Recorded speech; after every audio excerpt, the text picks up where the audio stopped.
Hi, welcome. It's Mira Binzen with Global Family Yoga, and today I am here with Linda Brody, who is a certified kids yoga teacher and a school teacher in Santa Fe, New Mexico. Welcome, Linda. Hi, Mira. So Linda's here with us today. We're going to talk about yoga in the classroom. So a lot of us are interested in sharing the practice of yoga where it's most accessible to kids. Kids are at school every day, and so it's a great opportunity to integrate yoga. And Linda, you've been integrating yoga into your classroom as a school teacher for several years now. And Mhm. so I'd love to hear what do the kids love best about your yoga time? And also, when is your yoga time? Like, how do you Okay. schedule yoga into your classroom? Most teachers have a very full schedule. And so Right. how do you fit yoga into your day? Okay. So we actually, Mira, do Focus 5 every morning. That was a long time ago now, I think, when I saw that little video clip that you sent around with 5 different uh, things to do. Mhm. So we do that every morning. That's our morning, beginning of our morning circle, which we have every day. So, so yeah, they take turns being the leader of what we're doing. And what I've added in is we do a kindness pledge in the beginning before they do their uh, they're rubbing their hands together. You know, this when they up this, all that, all the things that you showed us. We do the side bend. They do, inhale, exhale, twist, breath of joy, Mhm. and a balance pose. And what And age, what's your classroom age mhm, or grade? it's a first through third grade, mixed Okay, so grade. mixed age, grades one Hmm. through three. Hmm. Yeah, And yeah. what you're describing is moving the spine in 6 different Hmm. directions, right? Side Right. to side, forward, back, twist, Yeah. twist, wakes up the mind and the brain so the kids are Mhm. ready to learn. So it makes your Right. day easier, right? Yeah, yeah. It's a pretty full beginning because we have that pledge we do, it's, and for kindness, and then we actually do mindfulness at the end. So they have a couple of things, different things that we do for that, and that's Can, how we start the day. Yeah, can you give an example of the yeah, mindfulness that you include? sure. We have a basket basically of different tools, and what we've been doing really regularly, they love it, is Thich Nhat Hanh has written, you might know this little book about the exact title, but it's with 5 stones. Is it Uh, a handful of quiet? Handful of Quiet. Yeah, Yes. Uh-huh. it's a great Yeah. book. I got that right after the one of the intensive training that we did where we finished everything. Yeah, so they have that, and we do it pretty straight on what he says. There's the things to read for the flower, the mountain, um, the still water, and space. And again, we have a different leader each day, and so they take turns, either saying it from their memory or they read it. And the kids have their like tiny little bags of stones, and they get them all out, and they take, with each meditation, they look on a particular stone. And then we actually do a minute of simply, it's a mindful minute, and we have a little oil uh, thing that that they watch, and sometimes after that they'll say an intention for their day, and if they don't have one, it's okay, but we go around the circle, and then we're ready for the day. That's what we've added in. That's the other thing that we do. Hmm.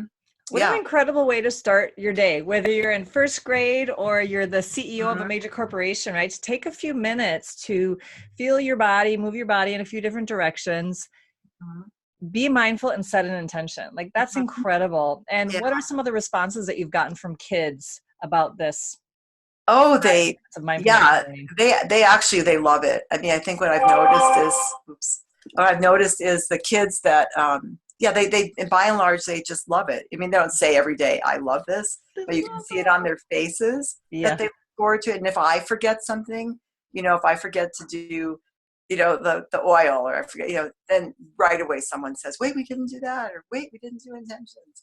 So I think they really look forward to it a lot. Sometimes I open it up to, like, if we have a little more time, like on a Friday, we usually do. Sometimes they'll ask, well, instead, can we do milkshake today? That's their way they want to move. Side to Hmm. side, yeah. Yeah. So I think they really do like it. They really, gives them a chance to arrive.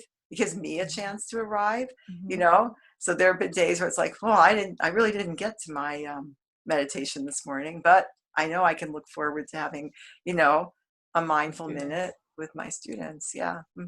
Yeah. Do any of the kids are any of the kids resistant to that morning activity that you do with them? You know, I have had kids who I think they're resistant sometimes, the kids that I'm thinking of, because it's really hard for them to be still, Mhm. which is why we do that at the end, because then they have had a chance, to move around. Mhm. Um, no, I don't think so. I mean, pretty much they've liked it a lot. And, all the times when it's not easy, there's usually something going on. But then what's really sweet is when the kids set intentions. Very often you'll hear one of the children say, my intention is to be really kind to, whoever it is, because I think they're sad today. They'll say things like that. Yeah. Yeah. So I think for them, they do. They really like it. Yeah. How about the administration at your school? Any resistance there? No, I am super lucky. I have a principal who's, been practicing yoga for a long time and meditation, and has, goes on retreat occasionally to do that. So no, I have none, zero. Yeah, I'm that's very great. lucky. And that isn't the case for everybody. So for a school teacher who might be watching and the administration perhaps isn't as open, do you have any suggestions or insights that might help them bridge that communication? Hmm. Yeah, a couple of things. I mean, I don't know if this would work in everybody's situation, but if it's hesitation because maybe they're not sure what you're doing, I would invite them in. I've had parents come in actually who might be a little, I don't think it's lucky to be in Santa Fe, I think too, because it's a pretty open community in that way. But I've had parents who don't really understand it and they wonder about it. And then so I have invited parents to come in, and I always invite them to come in and sit in the circle, rather than be on the outside. Mhm. Um, and then they'll comment sometimes after to me like, wow, I didn't realize that this is what you do. And now I feel better. I'm going off to work and I feel better. So I would say as much as possible to invite people in. I actually have written up things too that I'll send home that describes what we do, and what it does, like what you said about moving the spine and waking up the body. So I will sometimes, I've done that as well. I do a weekly newsletter, so I often include something particular about what we've done yoga wise or mindfulness wise to the parents. Yeah. So it's just part of your classroom culture Mhm. and everybody. And Mhm. that's such brilliant advice to give, to say it's really oftentimes people don't really understand what it is you're doing. So educating people, and then even more importantly, giving them an experience so they can directly experience what their kids are experiencing, and that it's not always administration that might Right. be resistant. There might be some resistance from the parents, and it oftentimes is just, I don't understand. It's foreign, it's Mhm. unfamiliar. Should I Mhm. be worried? And Mhm. then when you give them an experience, and I have found too that when we're open and clear about what it is that we're communicating, it's much easier for people around us to feel open to it and Right. clear. So your Right. clear intention is Right. probably conveyed to the other parents as well. Right. And I think when they see it, too, when they see it, they're actually often just amazed that their child will do all of that and will sit, in silence for a minute. I mean, Mhm. usually they're just blown away and by some of the intentions that they set. Yeah. So yeah. Hmm. Yeah, these noble little children, when Hmm. given the opportunity to let their hearts blossom, will spontaneously really impress us. Like you say, it's wonderful. And then we can talk about limbic resonance, where a bad mood is contagious. Well, Hmm. mindfulness and mental clarity is also contagious. So when you, as the teacher, sit down to meditate with your children, you're all literally going to be in the same Yeah. vibing together, Right. and so that's something for school teachers to consider. It's like, oh, the day is so hectic and so full, Hmm. and there's so Hmm. much pressure to meet the Yeah. standards. And if Yeah. you take that time and just right, make time for it, it's really right, going to be a surplus right. ultimately. And I guess the other advice I would have too, because like I am very lucky that Mhm. maybe your time, another teacher's time isn't that flexible in the morning, but maybe just pick one thing, to do, and maybe vary that through Yeah. the week. So it's Mhm. not, and sometimes we've timed, I mean, just for fun, the kids want to time focus 5, and they actually say, well, actually, we could really do this in 5 minutes. So Mhm. yeah, so I think that might be another piece of advice. And I do that too. If my morning has started a little like there are a lot of late kids or something else came up, I will do that. I'll just pick, well, what do I sense is the most important part of the routine that Mhm. day? And I won't do the whole thing. Yeah. Yeah. Yeah. Does yoga show up in your classroom at any other times besides that morning? Yes, I Mhm. think it does. I would say that there are children I've witnessed who've been having a hard day, and I have a special corner in the room where they can go. And I have up, there's a little file cabinet, so it's magnetic, and I have little breathing, I have pictures, breathing, things that they could do. They don't have to. Mhm. But I have seen kids go in there and actually breathe, take deep breaths. I had a parent tell me, actually, this was not in the classroom, but I had a parent tell me that his child was having a particularly rough day. They were on errands, and suddenly his child went, like, just stood in the middle of the mall and did tree pose. So, yeah. But yeah, I mean, in that way, yes, I've seen it actually work its way without me even directing Mhm. it into the day, into moments of the day. Yeah. Yeah. And isn't Hmm. that one of the most exciting thing? I know it is for Oh, me yeah. teaching kids yoga because you see them Mhm, spontaneously integrate it into their lives. So it's not like mhm. you go do yoga and then you have the rest of your life. It's like yoga Right, becomes a part of their life, which will become a yeah. part of the rest of their lives. And that's one of the reasons I just absolutely love to share this practice with Mhm, children because they get mhm. it, they feel it, Yeah, they yeah, understand how to use it to their benefit. yeah, yep, yeah, for sure. Yeah, yeah. I mean, and sometimes, yeah, spontaneously, sometimes I have a that sense that, there's just a lot going on today or for whatever reason, and I don't know sometimes. I might just call it I might just do it like, hey, let's have a circle. And, we might just do one breath, one breathing technique or one, I'll just, and then we'll move on. Because I think that I'm sure that you think this too, that in any teacher, notices this, if something's just really not going right, we have that and we know that whatever math, whatever you're going to do, it's not going to be received Mm-hmm. as deeply. And Yeah. so I think even just a couple minutes is a lot of benefit to taking that time. Yeah. Yeah. Mhm. So, in addition to incorporating yoga into your classroom as a school teacher, you also teach family yoga I in the do. community. So, tell us how that goes. Yeah. I teach family yoga at my school once a month. So it's one Saturday a month. Um, and I'm lucky then in the sense too that I also get to teach my own students. They have an hour with me every Thursday afternoon. And then the family yogas are on Saturdays once a month. So, and yeah, and it's mostly the families that I teach.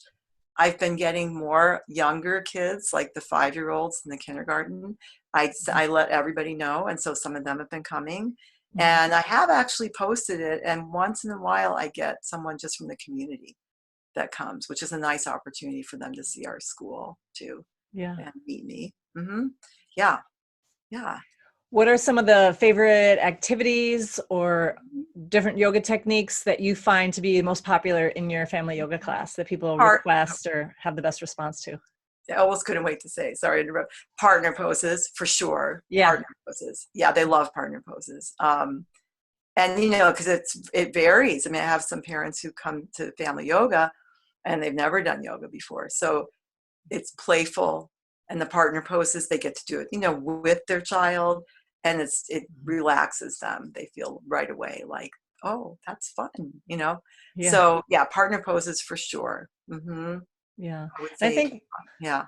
I think one thing that might make parents hesitate about bringing their family to a yoga class is because if they've ever gone to an adult yoga class, everyone stays on their mat, they're Right. quiet, they do the poses, and then they lay down and relax. And a family yoga class is much more like a kids Mhm, yoga class, and it's mhm, dynamic, it's interactive, we're moving around, we're making animal sounds, we can laugh mhm. out loud as much as we Right, want to. And so just right. to reassure parents that you Mhm, can come to a family yoga class and it's okay. It's like my kid would never sit mhm. quiet for an hour. It's like they don't have to. That's not what it's Right, about, right? right. Yes, and then I do all many times, unless it's families that have come a lot, I will start with that, like exactly what you said, like, Yeah, setting the expectation. mhm, mhm, yeah, so and Yeah. to let them relax and know that they don't have to it's not gonna be silent, Yeah. yeah, mhm, yeah. Yeah. And so in addition to yoga in your classroom as a school Mhm, teacher, you're teaching your kids after school once a week, and then you've got your family yoga class. You're also going to be now offering a 95-hour children's yoga certification program, right? mhm, I am, um, and that I should add in too that, that's gonna be at the studio in Albuquerque, where I've been going as a student for a long time Okay. and got my my 200-hour there. Uh-huh. So I do kids family over there too. That's my other base for yoga. Yeah, kids family tween teen is brand new there. So yeah, but I am. That's where I'm going to be offering the training. Good. Hmm. And it's a 95-hour training, and it's this summer in Albuquerque. And it's really intended for not just yoga teachers, although it is for yoga teachers who might want to specialize in some kids yoga classes. It's also, like you, for school teachers who want to Hmm. understand how to incorporate yoga into their day. They may or may not be teaching full kids yoga classes. And then also other professionals who work with children, counselors, therapists, people Hmm. who recognize that these self-regulation techniques, mindfulness, Right. and the breath regulation can really be beneficial, even if it's just 5 minutes at the beginning of their therapy session, like you do at the beginning of your school.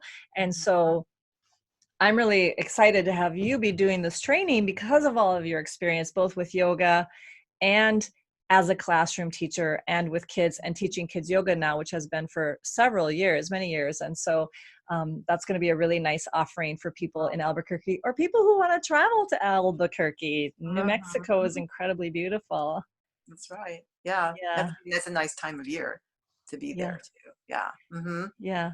So, in addition to offering this certification program, what else is coming up for you? What would you like people to know about or share? Uh-huh. Well, I am going to be offering some free, workshops, and Hmm. the dates are not firmly set, but they will be posted. Um, yeah, so that people can come and see a little bit of what it's like to teach kids yoga, to get a window in, and to then find out a little bit about what I would be offering Oh, to them. that's great. So, like a mini a Mhm, sampler of that mhm. certification course. You're like, well, Yeah. what would that be like learning how to teach kids yoga so they can come for free and learn some of the things that you'll be teaching in the certification course? Right, right. And my hope is to branch out with that. Again, I haven't set the dates yet, but for sure at the studio, but also to go maybe to schools, after school, Mm. or figure out, some other places I can be to bring it Yeah. to them so they don't even have to come to me. But they Yeah. And we can leave oh, yeah, links for yeah. resources, where to find Mhm, more information. mhm. Great. Yeah. Yeah. Good. Well, thank you so much for taking the time to join us on a Friday afternoon at the end of your school week.